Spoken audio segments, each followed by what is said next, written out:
This video is to show you how to splice together the cable inside of a flagpole for a Stargazer downlight assembly.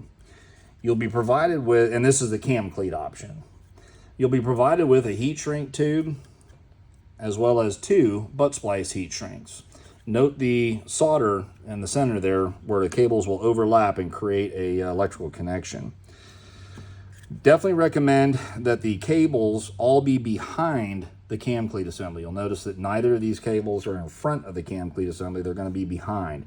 And you also want your splice to be such that it is in the towards the bottom side of the flagpole as opposed to towards the top up by the Stargazer. So have it on the downward side of the cam cleat. First, you'll slide the heat shrink tube over one end of the cable. Doesn't matter which one, it's just that's going to be our last step in the process. Then we're going to slide our butt splices over the top of each of the conductors on one end. Again, doesn't really matter at this point. We're going to take our other cable, the other end of the cable, and we're going to match these up, black to black, red to red. So you can see here, because it's a DC voltage, so these need to match. And you're basically just going to slide both of these guys in here, kind of jiggle it around so it gets past the the solder sleeve. So sometimes you kind of have to force it into there so that they overlap. Basically, you want both conductors to overlap, as you can see they're doing right here, so that you get an electrical connection.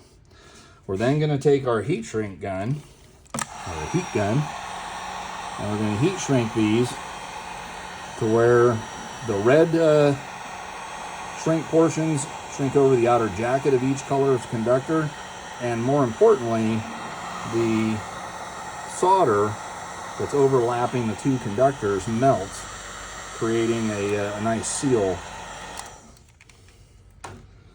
Then after that is complete, we're going to take our cable, our outer heat shrink, and slide it over both cables to where it's at the midway point. So you kind of want to feel around to make sure you've got both outer jackets of the black cable covered. And then you're going to hit that with the heat gun. And you want to make sure that the glue, this heat shrink tube has both glue and heat shrink tube, but the glue is completely melted and you can see it start forming to all the ridges of the splice cables as well as the outer jacket. Once that's done, you'll want to take your cable and feed it into the pole so that it hangs beneath the cam cleat.